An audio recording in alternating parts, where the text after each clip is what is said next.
Welcome to Reiman Gardens, just south of Iowa State University's Jack Trice Stadium in Ames. The garden's mission includes educating visitors and inspiring an appreciation for plants, butterflies, and the beauty of the natural world.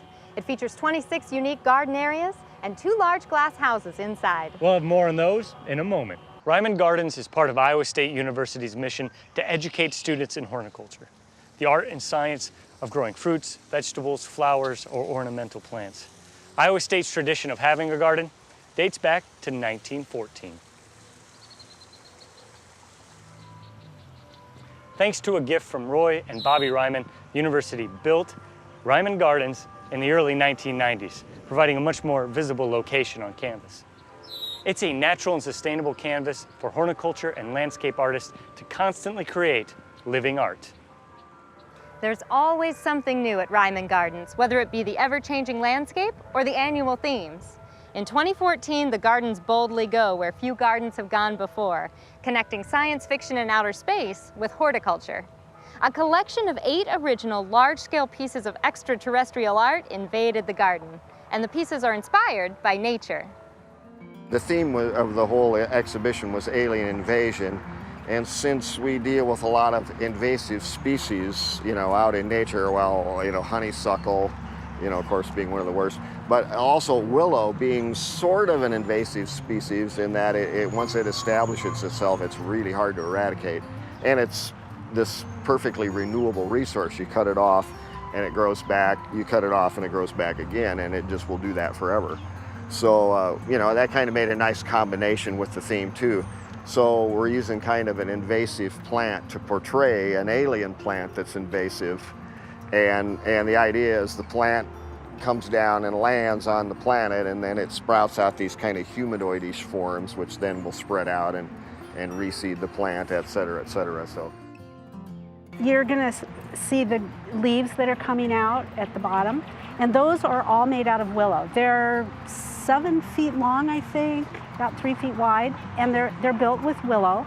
And then the clay pieces are just formed kind of in a mold, and they're raku fired, which I won't go into the details, but you get to play with fire. And the glaze on them is really sort of random and unusual. So we thought that would be a really good thing for the pods, which are like seeds, and then the body pieces inside are just painted clay. I think we started here, our first big project was in 2008. We did the Moby-Dick Gardens seascape, which was a big whale. He was about 30 feet long. You could stand inside him. We had a big tree last year that was also in their summer sculpture thing. So we've had a really good relationship with Reiman Gardens, which I love. Reiman Gardens is a living garden, housing rare plants along with native prairie species, herbs, and common flowers. The gardens inspire environmental stewardship and advocate for the sustainable use of resources like air, water, and soil. Visitors are encouraged to take in the horticulture and artistic creations by taking a stroll, enjoying the sights, sounds, and smells. The Cristina Ryman butterfly wing, a kaleidoscope of color, is one of the most popular attractions. A tropical paradise for as many as 800 live butterflies that take flight, representing up to 80 different species at any given time. Reiman Gardens has a permit to display up to 1,000 different species of native and exotic butterflies, so there's always something new to see.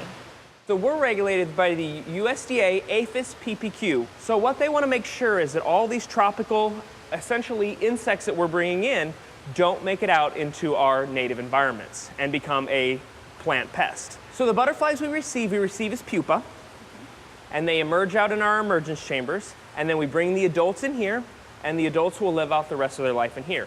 On average, our adult butterflies, if you look at all the different species at one time, live for about 2 weeks. When I come to these, I feel like I'm walking like this, and then I stop and look around. And we actually make an effort not to go around and try and move them because that butterfly is puddling.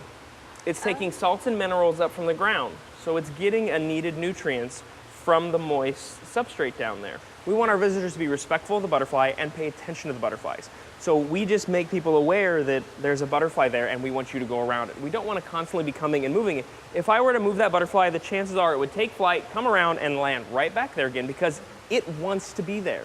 What are some things that butterflies like to eat? So most of our butterflies are going to be nectar feeders in here. They'll visit flowers, and the flower essentially produces this nectar, which is a sugary solution that they feed and get their energy from.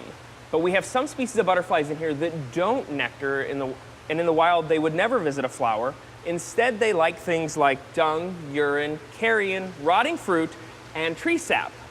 And those first three smell a lot and aren't much fun to work with. So in here we use rotting fruit for those individuals. Great. Temperature is one of the factors that helps them become active. Warm temperatures, they'll do much better than on cool temperatures, but sun plays one of the biggest parts. You come in here on a bright sunny day like we have today, and the butterflies are all over.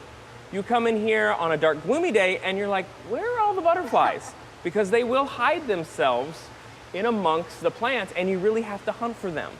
You were talking about getting boxes of butterflies. Where are you getting your butterflies from? So our butterflies come from butterfly farmers and ranchers from around the world. I currently use 4 main tropical suppliers and 1 US supplier. So I get butterflies from Costa Rica, Ecuador, Malaysia, and I have a broker in Colorado who gets me butterflies from Australia, Africa, Asia, Central and South America. So we truly fly butterflies from all around the world in here. So as far as color goes, we have the rainbow in here. We have the blues, the purples, the oranges, the reds, the yellows, everything. We even have iridescent butterflies. And some of our butterflies in here even have an infrared pattern to them, a UV pattern as well. So by shining like a black light on them at night, they actually fluoresce that UV pattern. And as far as sizes go, we actually fly the world's largest lepidopter, which is a moth, based on surface area, which is the Atlas moth. And then the smallest butterfly we fly in here is the Atala hairstreak, which is a small little critter that you find out of Florida. You know, in the summer we get a lot of visitors to the gardens, but one of the best places to come is to the butterfly wing in the winter. Really? Because it's warm and humid in here. It's like a tropical vacation in the middle of winter with 3 feet of snow on the ground. Here you've got tropical plants and tropical butterflies flying around you, and you don't have to leave Iowa to see them. It's a lot of fun all year round.